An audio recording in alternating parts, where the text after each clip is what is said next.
السلام علیکم class fifth آج ہمارا سبق ہے میثاق مدینہ۔ صفحہ کھول لیجئے 37 چلیں شروع کرتے ہیں۔ میثاق مدینہ، میثاق کے لفظی معنی معاہدے کے ہیں۔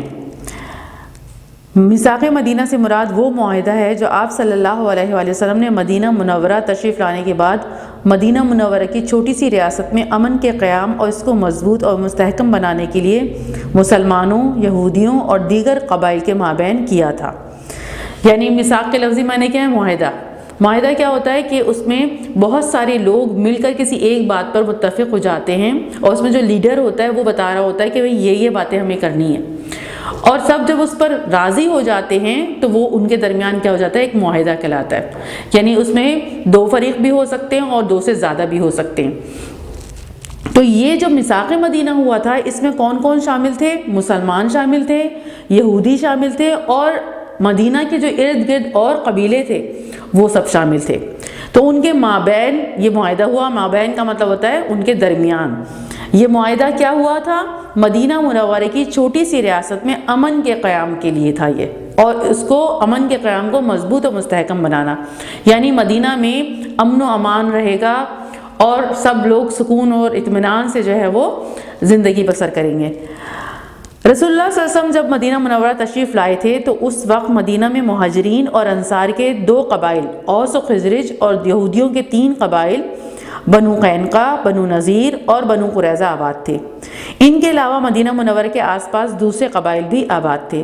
آپ صلی اللہ علیہ وآلہ وسلم نے امن و امان برقرار رکھنے اور نوزائیدہ ریاست، نوزائیدہ کا مطلب ہوتا ہے ابھی جو نیا چھوٹا بچہ جو ہوتا ہے نیا جو پیدا ہوتا ہے اسے نوزائیدہ کہتے ہیں۔ تو اسی طریقے سے نوزائیدہ ریاست یعنی ابھی نئی بنی ہوئی جو ریاست تھی، نوزائیدہ ریاست کے استحکام کے لیے، استحکام یعنی وہ مضبوط اور مستحکم رہے، اس کے لیے مدینہ منورہ کے تمام قبائل کو جمع کیا اور باہمی رضامندی سے یہود، مسلمان اور دیگر قبائل میں ایک معاہدہ طے پایا جو میثاق مدینہ کے نام سے مشہور ہے۔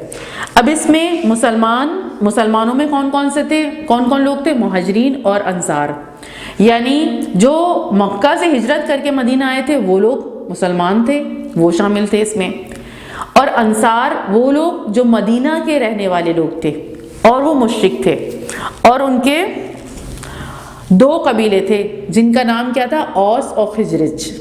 کیا نام تھا ان کا؟ اوس و خزرج۔ دیکھیے یہاں پر لکھا ہوا ہے دوسرے پیراگراف کی دوسری لائن میں، اوس ایک قبیلہ تھا اور خزرج دوسرا قبیلہ تھا۔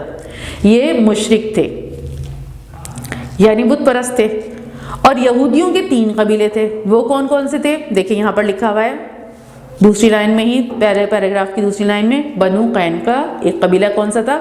یہودیوں کا بنو قینقاع۔ دوسرا قبیلہ کون سا تھا؟ بنو نذیر۔ اور تیسرا قبیلہ کون سا تھا؟ بنو قریظہ۔ 3 یہودیوں کے قبیلے تھے، 2 مشرکین کے اوس و خزرج، اس میں سے بہت سارے لوگ مسلمان ہو گئے تھے اور وہ کیا کہلائے تھے؟ انصار مدینہ۔ اور ایک گروپ کون سا تھا جو مکہ سے یہاں پر آئے تھے؟ وہ مہاجر کہلائے تھے۔ ان کے علاوہ مدینہ کے آس پاس اور بھی قبائل تھے، ان سب نے مل کر یہ معاہدہ کیا تھا، اور اس میں حضور پاک صلی اللہ علیہ وسلم نے اس کی شرائط بتائی تھی کہ یہ چیزیں ہم جو ہے وہ کریں گے۔ تو اس میں سب باہمی رضامندی سے یہ معاہدہ طے پایا، اور اسے کیا کہا گیا؟ میثاق مدینہ۔ معاہدے کو میثاق بھی کہتے ہیں، یہ عربی میں ورڈ یوز ہوتا ہے میثاق معاہدے کے لیے۔ تو اب یہ مدینہ میں کے امن و امان کے لیے تھا، اسی لیے اس کو کیا کہا گیا؟ میثاق مدینہ۔ میثاق مدینہ کی اہم شرائط، اب کیا پوائنٹس کیا تھے اس میں؟ میثاق مدینہ 54 شرائط پر مشتمل تھا، جن میں سے اہم یہ ہیں۔ نمبر 1، مدینہ منورہ کے تمام قبائل امن و امان سے رہیں گے اور امن کے قیام میں سب لوگ شریک ہوں گے، یعنی جتنے بھی یہ لوگ شامل ہیں قبیلے اور لوگ، سب امن و امان کو قائم رکھنے کی کیا کریں گے؟ امن و امان کو مدینہ میں قائم رکھنے کی کوشش کریں گے، اور سب لوگ اس قیام میں شریک ہوں گے کہ امن رہے یہاں پر۔ نمبر 2، مدینہ منورہ پر بیرونی دشمن کے حملے کی صورت میں سب مل کر دشمن کا مقابلہ کریں گے اور جنگ کے اخراجات مل کر برداشت کریں گے۔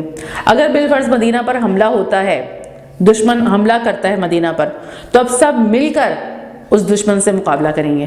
اور ظاہر ہے جب جنگ ہوگی، ان سے لڑنا ہوگا، تو اس میں پیسہ خرچ ہوگا، اسلحہ چاہیے، تلواریں چاہیے، چیزیں چاہیے، تو اس میں بھی کیا ہے سب کا خرچ، جو چیزیں ہمیں چاہیے ہوں گی، اس میں جو اخراجات ہوں گے جنگ کے دوران، وہ سب مل کر برداشت کریں گے سارے قبیلے۔ معاہدے کے فریق مدینہ منورہ کو حرم یعنی عزت اور امن کی جگہ تسلیم کریں گے اور اس میں فساد برپا نہیں کریں گے۔ تو یعنی مدینہ منورہ کو بھی کیا کہا گیا؟ حرم کہا گیا۔ حرم وہ جگہ، ایک تو خانہ کعبہ کو حرم کہا جاتا ہے، مکہ کی جگہ بیت الحرام ہے، اور اس کو بیت الحرام اس لیے کہا جاتا ہے کہ وہاں پر بھی جنگ و جدال منع ہے۔ اسی طریقے سے انہوں نے کہا، حضور پاک صلی اللہ علیہ وسلم نے فرمایا کہ یہ بھی کیا ہے، مدینہ منورہ کو بھی حرم کہا جائے گا، یعنی عزت اور امن کی جگہ تسلیم کیا جائے گا۔ جتنے بھی قبیلے ہیں سب لوگ اس کو عزت کی جگہ مانیں گے اور اس پہ فساد اور جھگڑا وغیرہ نہیں کریں گے۔ معاہدے کے سارے فریق آپس میں خیر خواہی اور بھلائی کا برتاؤ کریں گے۔ جتنے بھی فریق ہیں، جتنے بھی لوگ ہیں، یہودی ہیں، مسلمان ہیں، اور بھی جتنے بھی قبائل ہیں، مہاجرین ہیں، انصار ہیں، اوس و خزرج، جو سارے کے سارے آپس میں ایک دوسرے سے بھلائی کا سلوک کریں گے، خیر خواہی کریں گے، دوسرے کا بھلا چاہیں گے۔ ہر فریق کو مذہبی آزادی حاصل ہوگی اور کسی کے مذہبی معاملات میں مداخلت نہیں کی جائے گی۔ یعنی اب چاہے یہودی ہوں تو وہ اپنی کتاب کے مطابق، تورات کے مطابق اپنی زندگی گزاریں، کوئی دوسرا ان کو کچھ نہیں کہے گا۔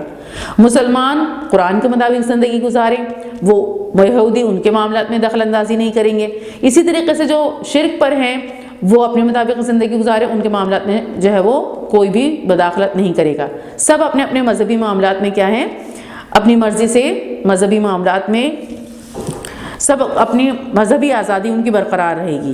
اب کوئی دوسرا ان کے مذہبی معاملات میں دخل اندازی نہیں کرے گا اور ان کو ان کے مذہبی رسومات وغیرہ سے نہیں روکے گا۔ جس طرح وہ اپنی زندگی گزارنا چاہیں اپنے مذہب کے مطابق وہ گزاریں گے۔ مظلوم کی مدد کی جائے گی۔ اب وہ کوئی بھی مظلوم ہوگا، کوئی کسی کے ساتھ زیادتی کرے گا تو سب مل کر مظلوم کی کیا کریں گے؟ مدد کریں گے۔ اب چاہے وہ کوئی بھی ہو، چاہے مسلمان ہو، چاہے وہ یہودی ہو، چاہے وہ کسی بھی قبیلے کا ہو، مشرک ہو، مہاجر ہو، مسلمان ہو، جو بھی ہو، ظلم اگر کسی کے ساتھ ہو رہا ہوگا تو سب مظلوم کا ساتھ دیں گے۔ معاہدے کا کوئی فریق قریش مکہ کو پناہ نہیں دے گا۔ اب جتنے بھی اس میں شامل ہیں، فریق کا مطلب ہے اب یہ جو شامل ہیں اس میں، یہودی ایک فرقہ، یہ ایک گروپ ہے، اور مسلمان ہیں اور مشرکین ہیں۔ اب یہ مکے والوں میں سے قریش کا کوئی بھی ساتھ نہیں دے گا، کیونکہ مکے میں قریش تھے، ان کی طاقت بہت زیادہ تھی، تو اس میں یہ معاہدے میں یہ شرط بھی تھی کہ کوئی بھی قریش مکہ کو پناہ نہیں دے گا، ان کی پشت پناہی نہیں کرے گا، ان کو سپورٹ نہیں کرے گا۔ کوئی آدمی اپنے حلیف کے جرم کا ذمہ دار نہیں ہوگا۔ اب ظاہر حلیف کون ہوتا تھا؟ دوست قبیلہ۔ اب جیسے مہاجر کی، جیسے اوس و خزرج سے دوستی ہے یہودیوں کی، اور یا کسی کی آپس میں دوستی ہے، ایک قبیلے کی دوستی دوسرے قبیلے سے ہے، اب اس کسی قبیلے کے شخص نے کوئی جرم کیا یا اس قبیلے کے لوگوں نے کوئی جرم کیا، کسی کو قتل کر دیا، کسی کو مارا، تو اب یہ جو دوست قبیلہ ہے یہ ان کے جرم میں ان کا ساتھ نہیں دے گا۔ ان کی غلطی ہے تو وہ ان سے الگ ہو جائیں گے اور پھر سارے لوگ ان سے نمٹیں گے کہ انہوں نے یہ جرم کیوں کیا۔ یہ نہیں کہ اب جو دوست قبیلہ ہے وہ ان کو سپورٹ کرے اور بچانے کی کوشش کرے۔ تو کوئی آدمی اپنے حلیف کے جرم کا ذمہ دار نہیں ہوگا۔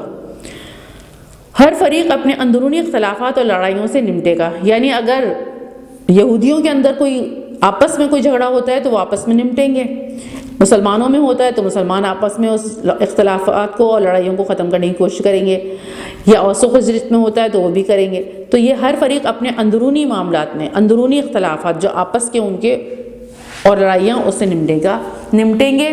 معاہدے کے فریقوں کا آپس میں کوئی اختلاف ہوا تو رسول اللہ صلی اللہ علیہ وسلم کا فیصلہ تمام فریق تسلیم کریں گے۔ اب جتنے بھی لوگ ہیں، یہودی ہیں، مسلمان ہیں، اور آس پاس کے قبیلے کے لوگ ہیں، اوس و خزرج کے ہیں، مہاجر ہیں، انصار ہیں، اب ان میں آپس میں اگر کوئی اختلاف ہو، یعنی یہودیوں کا مسلمانوں سے ہو جائے اور یا اوس و خزرج کے مشرکین سے ہو جائے، آپس میں ایک دوسرے سے جو مخالفت ہوگی، اختلاف ہوگا، اس میں فیصلہ حضور پاک صلی اللہ علیہ وسلم دیں گے اور تمام جتنے بھی فریق ہیں اس فیصلے کو تسلیم کریں گے کہ حضور پاک صلی اللہ علیہ وسلم نے جو فیصلہ دیا ہے وہ ہم مانتے ہیں۔ اب اس سے فائدہ کیا ہوا؟ میثاق مدینہ کی اہمیت اور فوائد۔ یہ جو حضور پاک صلی اللہ علیہ وسلم نے آ کے یہاں پر میثاق مدینہ کیا ہے مدینہ میں، اس سے کیا فائدہ ہوا؟ میثاق مدینہ رسول پاک صلی اللہ علیہ وسلم کی سیاسی بصیرت، معاشرتی دانائی اور بہترین حکمت عملی کا آئینہ دار ہے۔ یہ جو معاہدہ حضور پاک صلی اللہ علیہ وسلم نے فرمایا، یہ جو معاہدہ حضور پاک صلی اللہ علیہ وسلم نے کیا، یہ حضور پاک صلی اللہ علیہ وسلم کی سیاسی بصیرت یعنی جو ایک گروپ کے دوسرے گروپ سے جو تعلقات ہوتے ہیں، سب اتنے سارے لوگ رہ رہے ہیں، یہودی بھی ہیں اور یہودی بھی ہیں، مسلمان بھی ہیں اور مشرک بھی ہیں، سب رہ رہے ہیں، ان کو لے کر چلنا۔ اب آپ کو پتہ ہے نا، جیسے ہمارے پولیٹیشنز ہیں، اب عمران خان سب کو صحیح طریقے سے لے کر چلے کیونکہ وہ سربراہ ہے، اس وقت ہیڈ ہے، حضور پاک صلی اللہ علیہ وسلم اس وقت بہترین ہیڈ تھے، تو انہوں حضور پاک صلی اللہ علیہ وسلم نے جو میثاق کروایا، اس سے یہ کیا ہوا کہ یہ سارے آپس کے تعلقات بہتر ہونا شروع ہو گئے۔ تو یہ سیاسی بصیرت کہلاتی ہے، یعنی سیاسی انداز میں بصیرت کا مطلب ہے دیکھنا، یعنی آپس میں لوگوں کو کیسے ایک دوسرے کے ساتھ سیٹل کر کے چلنا ہے، آپس میں ان لوگوں کے جھگڑے نہ ہوں اور معاملات بہت اچھی طریقے سے رہیں، اور یہ جو ملک ہے ہمارا مدینہ، یہ ریاست، اس میں کوئی فسادات برپا نہ ہوں۔ تو یہ لے کر چلنا کیا کہلاتا ہے؟ سارے لوگوں کو مطمئن رکھ کے لے کر چلنا سیاست کہلاتی ہے، اور اس میں یہ ہے کہ آپس میں فساد بھی نہ ہو، تو یہ کیا کہلاتی ہے؟ سیاسی بصیرت۔ تو حضور پاک صلی اللہ علیہ وسلم کی اس میں بہترین سیاسی بصیرت نظر آئی میثاق مدینہ میں۔ معاشرتی دانائی، معاشرے کی دانائی کا مطلب ہوتا ہے سمجھداری، اور معاشرہ کیا ہوتا ہے؟ جو ہم سب مل کے رہ رہے ہیں۔ تو حضور پاک صلی اللہ علیہ وسلم کی معاشرتی دانائی نظر آتی ہے، یعنی کس طرح حضور پاک صلی اللہ علیہ وسلم نے اتنی سمجھداری سے اتنے لوگوں کو اکٹھا کیا ایک جگہ پر، سب کو راضی کیا اور سب مطمئن ہو گئے، اور مدینے میں امن و امان قائم ہوا، اور معاشرے میں سب لوگ اطمینان کی زندگی گزارنے لگے، اور بہترین حکمت عملی کا آئینہ دار ہے۔ بہترین حکمت عملی یعنی حضور پاک صلی اللہ علیہ وسلم نے جو ٹیکنیک اختیار کی اس میں، اور جو پوائنٹس حضور پاک صلی اللہ علیہ وسلم نے رکھے، اس میں وہ بہترین آئینہ دار ہے، یعنی جیسے آئینے میں بالکل ہر چیز صاف نظر آتی ہے، اور سارے معاملات، ایک بندہ اگر اپنے چہرے کو دیکھتا ہے تو اسے کہاں کہاں خامیاں ہوتی ہیں، کیا چیز صحیح کرنی ہے، اسے کیا چیز میرے چہرے پہ جو ہے وہ کو خراب کر رہی ہے، جیسے چہرہ بالکل صاف نظر آتا ہے نا، اس طرح حضور پاک صلی اللہ علیہ وسلم نے سیٹل کیا کہ ہر چیز حضور پاک صلی اللہ علیہ وسلم کے اوپر واضح تھی، اور پھر وہ حضور پاک صلی اللہ علیہ وسلم اس کو بہت اچھی طریقے سے کیا کر لیتے تھے؟ سولو کر لیتے تھے۔ آپ صلی اللہ علیہ وسلم نے جس طرح معاہدے کے فریقوں کے لیے بلا تفریق مذہبی، سیاسی اور معاشرتی حقوق تسلیم کیے، اس سے آپ صلی اللہ علیہ وسلم کی فراخ دلی۔ آپ صلی اللہ علیہ وسلم نے جس طرح معاہدے کے فریقوں کے لیے بلا تفریق مذہبی، سیاسی اور معاشرتی حقوق تسلیم کیے، اس سے آپ صلی اللہ علیہ وسلم کی فراخ دلی، اعلیٰ ظرفی اور انسانی مساوات نمایاں ہوتی ہیں۔ اب حضور پاک صلی اللہ علیہ وسلم نے کسی کے ساتھ کسی قسم کی کوئی زبردستی نہیں کی کہ نہیں آپ جو ہیں وہ اسلام کے سارے اصول مانیں گے۔ آپ صلی اللہ علیہ وسلم کی نے کیا مذہبی آزادی دی، اگر آپ اس مذہب پر رہنا چاہتے ہیں رہیں، لیکن جھگڑا فساد نہیں ہوگا۔ سیاسی طور پر حضور پاک صلی اللہ علیہ وسلم نے بڑا زبردست ٹیکل کیا، بہت اچھی ڈیلنگ کی، معاشرتی حقوق سب کے دیے، یعنی کوئی کسی کے ساتھ زیادتی نہیں کرے گا۔ اب اس میں وہاں پر چوری نہیں ہوتی تھی، ڈکیتی نہیں ہوتی تھی، کوئی کسی کو مار نہیں سکتا تھا، کیونکہ اگر یہ ساری چیزیں کی تو حضور پاک صلی اللہ علیہ وسلم نے فرمایا کہ پھر وہ ہم اس کو جو ہے وہ تمام لوگ مل کر کیا کریں گے؟ پکڑیں گے، اگر کسی کے ساتھ ظلم و زیادتی ہوگی تو۔ اور اس میں جو مذہبی آزادی دی حضور پاک صلی اللہ علیہ وسلم نے، یہ فراخ دلی کہلاتی ہے، یعنی ظاہر ہے اپنی ہی ریاست میں، اور جبکہ پتہ ہے حضور پاک صلی اللہ علیہ وسلم کو کہ یہ غلط ہے، لیکن ابھی حالات ایسے تھے کہ حضور پاک صلی اللہ علیہ وسلم نے کسی کے ساتھ بھی کسی قسم کی کوئی زبردستی نہیں کی، اور حضور پاک صلی اللہ علیہ وسلم قرآن مجید میں بھی اللہ تعالیٰ فرمایا لا اکراہ فی الدین، دین میں زبردستی نہیں ہے، آپ نے دین پہنچا دینا ہے، آپ نے حق کو بیان کر دینا ہے، سچی بات پہنچا دینی ہے۔ اب ہدایت دینے والی ذات کس کی؟ اللہ تعالیٰ کی ہے، تو آپ کسی کو اس طرح مار نہیں سکتے، کوئی مسلمان نہیں ہو رہا ہے تو آپ اسے مار نہیں سکتے، ہاں اگر وہ کسی کے زیادتی کرے گا، اسے قتل کرے گا، اسے مارے گا، اس کی چیزیں چھینے گا یا اس سے لڑے گا، تو پھر یہ ہے کہ اگر وہ ناحق اس طرح کی چیزیں کر رہا ہے تو اسے پکڑیں گے۔ لیکن مذہبی آزادی دی حضور پاک صلی اللہ علیہ وسلم نے، اور اچھی بات سچی بات پہنچا دی۔ قیامت والے دن وہ یہ نہیں کہہ سکیں گے کہ ہمیں پتہ نہیں تھا، اب بتا دی تھی اللہ کے رسول نے تو پھر آپ نے کیوں نہیں مانی۔ یہودیوں نے پھر جب گڑبڑیں کی ہیں، یہاں پر یہودیوں نے جب اس معاہدے کو، میثاق مدینہ کو توڑا ہے، لوگوں کے ساتھ زیادتیاں کی ہیں، تب حضور پاک نے مدینہ سے ان کو نکالا ہے۔ اگر وہ اپنے مذہب پہ قائم رہتے اور لوگوں کے ساتھ زیادتی نہ کرتے تو یہاں پر رہ سکتے تھے، لیکن یہ ہے کہ آہستہ آہستہ کیا ہے کہ حضور پاک صلی اللہ علیہ وسلم کی اس معاملے میں کیا دکھائی دیتی ہے؟ فراخ دلی طور پر حضور پاک صلی اللہ علیہ وسلم فراخ تھے، یعنی حضور پاک صلی اللہ علیہ وسلم نے سب کو آزادی دی۔ اعلیٰ ظرفی، جبکہ حضور پاک صلی اللہ علیہ وسلم تمام انبیاء میں بھی فضیلت رکھتے ہیں، سب سے بلند درجے پر ہیں۔ حضرت موسیٰ علیہ السلام، حضرت عیسیٰ علیہ السلام، حضور پاک صلی اللہ علیہ وسلم نے، اللہ تعالیٰ نے قرآن مجید میں فرمایا کہ آپ بلند ترین درجے پر فائز ہیں۔ لیکن کیا ہے کہ یہاں پر حضور پاک صلی اللہ علیہ وسلم جو یہودی بات نہیں مان رہے، مذہب کے حوالے سے بات نہیں مان رہے، حضور پاک صلی اللہ علیہ وسلم نے فرمایا کہ آپ ٹھیک ہے، آپ تورات کے مطابق فیصلہ کیجئے اپنے، لیکن تورات کے مطابق فیصلہ ہونا چاہیے، کیونکہ آپ کہتے ہیں کہ آپ تورات کو مانتے ہیں۔ اب زبردستی قرآن کو جو ہے وہ نافذ نہیں کر رہے تھے حضور پاک صلی اللہ علیہ وسلم، تورات لے کر آئے، آپ کہتے ہیں نا آپ تورات کو مانتے ہیں، تورات کے مطابق فیصلہ کریں۔ تو اعلیٰ ظرفی دکھائی، انسانی مساوات، یعنی اب تمام انسان برابر ہیں، کوئی کسی کے ساتھ زیادتی نہیں کرے گا۔ اب پرانے زمانے میں، اس زمانے میں تو یہ ہوتا تھا، کوئی کسی کو، جیسے اوس و خزرج میں بھی تھا، ایک قبیلہ اپنے آپ کو بہت اونچا سمجھتا تھا، دوسرا قبیلہ کی کوئی حیثیت ہی نہیں تھی۔ اگر کوئی قبیلہ اوس کے قبیلے میں سے کوئی خزرج کے لوگوں کو قتل کر دیتا تھا تو زیادہ خون بہا لیتے تھے، زیادہ لوگوں کو مار دیتے تھے، تو یہ تو زیادتی ہے۔ تو یہ ساری زیادتیاں حضور پاک نے ختم کروائی کہ تمام انسان کیا ہیں؟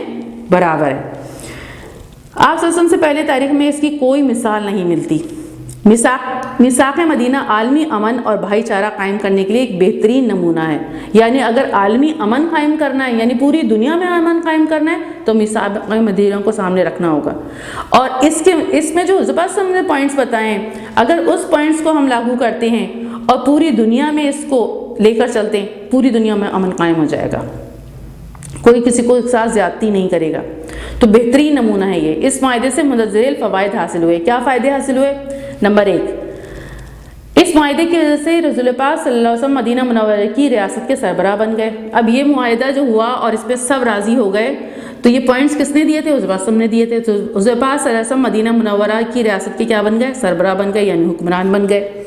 آپ صلی اللہ علیہ وسلم نے مختلف قبائل اور مذاہب کے لوگوں کو ایک جھنڈے تلے جمع کر دیا، حالانکہ سب کے مذہب مختلف تھے، سب کے مذہب مختلف تھے، سب کے قبیلے مختلف تھے، سب الگ الگ تھے، لیکن حضور پاک نے اس معاہدے کے تحت سب کو ایک جھنڈے تلے جمع کر دیا، سب ایک ہو گئے۔ میثاق مدینہ کی روح سے مدینہ منورہ کو امن کا شہر قرار دیا گیا، یہ امن کا شہر بن گیا، یعنی سب کو سکون تھا کہ یہاں مدینہ میں کوئی جھگڑا فساد نہیں ہوتا، جس سے ہر قسم کا اندرونی فتنہ اور فساد ختم ہو گیا، یعنی مدینہ کے اندر سے تو جھگڑا اور فساد بالکل ختم ہو گیا تھا۔ یہود کی تائید و حمایت حاصل کرنا آپ صلی اللہ علیہ وسلم کی بہت بڑی سیاسی کامیابی تھی۔ یہودی تو کسی بھی لحاظ سے نہیں مان رہے تھے بات، لیکن میثاق مدینہ پر انہیں ماننا پڑا، کیونکہ ظاہر ہے انہوں نے مدینہ میں رہنا تھا۔ تو یہ بہت بڑی کامیابی تھی کہ حضور پاک صلی اللہ علیہ وسلم نے یہودیوں کی تائید لے لی، یہودی بھی اس میں مدد میں شامل ہو گئے اور یہودی بھی اس بات کو مان گئے کہ ہم مدینہ میں جو ہے وہ اس انداز سے رہیں گے۔ تو یہ بہت بڑی کامیابی ہے، کیونکہ یہود کے لیے تو قرآن مجید میں بھی اللہ تعالیٰ نے فرما دیا کہ نبی آپ صلی اللہ علیہ وسلم کو یہ ایسے پہچانتے ہیں جیسے اپنے بیٹوں کو، لیکن وہ بات نہیں مان رہے تھے۔ لیکن میثاق مدینہ جو ہوا، اس میں وہ ان کو نیچا ہونا پڑا اور حضور پاک کی بات کی تائید کرنی پڑی، حمایت کرنی پڑی، مان گئے۔ تو یہ بہت بڑی کامیابی تھی۔ میثاق مدینہ ایک سیاسی اور معاشرتی منشور تھا جس سے اسلامی ریاست کی بنیاد رکھی گئی۔ اب یہ میثاق مدینہ کیا تھا؟ ایک سیاسی اور معاشرتی منشور تھا، یہ ایک لکھا ہوا دستور قائم بن گیا کہ یہ چیزیں ہیں، یہ قوانین ہیں اور یہ سب کو کیا کرنے پڑیں گے؟ ماننے پڑیں گے، جس پر اسلامی ریاست کی بنیاد رکھی گئی۔ اب یہ واضح ہو گیا کہ اسلامی ریاست ایسی ہونی چاہیے جیسے مدینہ کی ریاست تھی، یعنی مختلف قسم کے لوگ وہاں پر رہ رہے ہیں لیکن امن و امان میں رہ رہے ہیں، آپس میں کوئی جھگڑا نہیں ہے۔ اس معاہدے کی روح سے مدینہ منورہ کا دفاع اور مضبوط ہو گیا۔ اب جب یہ معاہدہ ہو گیا تو مدینہ محفوظ ہو گیا دشمنوں کے، باہر کے سے دشمنوں کے شر سے بھی محفوظ ہو گیا اور اندر بھی لوگوں کے شر سے محفوظ ہو گیا، یعنی اتنے سارے لوگ مختلف قسم کے رہ رہے ہیں تو آپس کی لڑائیاں بھی حضور پاک کی اس میثاق مدینہ کی وجہ سے ختم ہو گئی، کیونکہ سب نے اس میں دستخط کیا، اس پر مانا کہ ہاں ہم یہ ساری پوائنٹس مانتے ہیں۔ اور پھر اس سے کیا ہوا کہ جو باہر سے دشمن حملہ کر رہا تھا اس سے بھی سب محفوظ ہو گئے، کیونکہ سب نے اس بات پہ بھی راضی ہوئے تھے اور متفق ہوئے تھے کہ اگر باہر سے حملہ ہوگا تو سب مل کر مدینہ کا کیا کریں گے؟ دفاع کریں گے۔ تو سب کو یہ بھی ہو گیا کہ یہ تو آپس میں کیا ہو گئے؟ ایک جمع ہو گئے، متحد ہو گئے۔ تو اس سے مدینہ کا دفاع بھی آسان ہو گیا۔ دفاع کا مطلب ہوتا ہے ہم دشمن سے اپنے آپ کو محفوظ کر لیں۔ تو مدینہ باہر کے دشمنوں سے بھی کیا ہو گیا؟ محفوظ ہو گیا، اور اندر بھی مضبوط ہو گیا، اندر بھی لڑائیاں کیا ہو گئیں؟ ختم ہو گئیں۔ تو یہ تھا میثاق مدینہ۔ اب سبق کا خلاصہ کیا ہے؟ میثاق مدینہ مسلمانوں، یہودیوں اور مدینہ منورہ کے ارد گرد رہنے والوں کے مابین میں نے میننگ بتایا آپ کو، درمیان، مابین برابری کی بنیاد پر ایک معاہدہ تھا۔ اس معاہدے کا مقصد اسلام کی ریاست کو استحکام فراہم کرنا تھا۔ استحکام کا مطلب ہوتا ہے مضبوط کرنا تھا، اسلامی ریاست کو مضبوط کرنا۔ اس معاہدے میں سب مذاہب کے ماننے والوں کو مذہبی آزادی دی گئی تھی۔ یہ معاہدہ نبی کریم صلی اللہ علیہ وسلم کی سیاسی بصیرت کا اعلیٰ نمونہ ہے۔ اب مشق دیکھ لیتے ہیں۔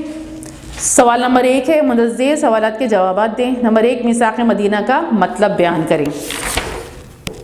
اب یہ تو آپ کا پہلے ہی پیراگراف جو ہے، یہ اس میں آپ کا یہ جواب جو ہے وہ آپ کو مل جائے گا، پورا پیراگراف ہے پہلا۔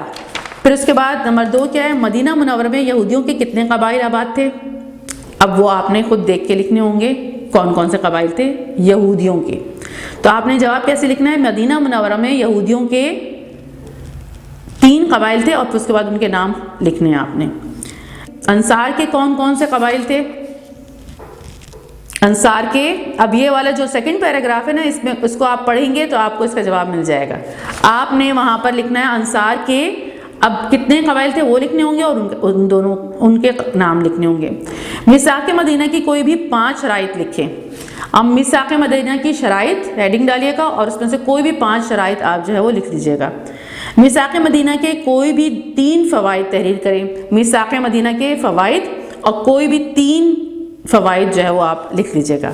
سوال نمبر 2، 3 اور 4 یہ آپ نے جو ہے وہ اپنی بک پہ خود کر لینے ہوں گے۔ ایک دفعہ سبق کو خود بھی پڑھیے گا، اور یا پھر ویڈیو ایک دفعہ اور دیکھ لیجیے گا، اور اس کو جو ہے وہ آپ اپنی بک پہ کر لیجیے گا، صحیح کا نشان لگانے کا کام بھی، اور خالی جگہیں اور کالم 1 کے الفاظ کو کالم 2 کے مناسب الفاظ کے ساتھ ملا کر جملے مکمل کریں۔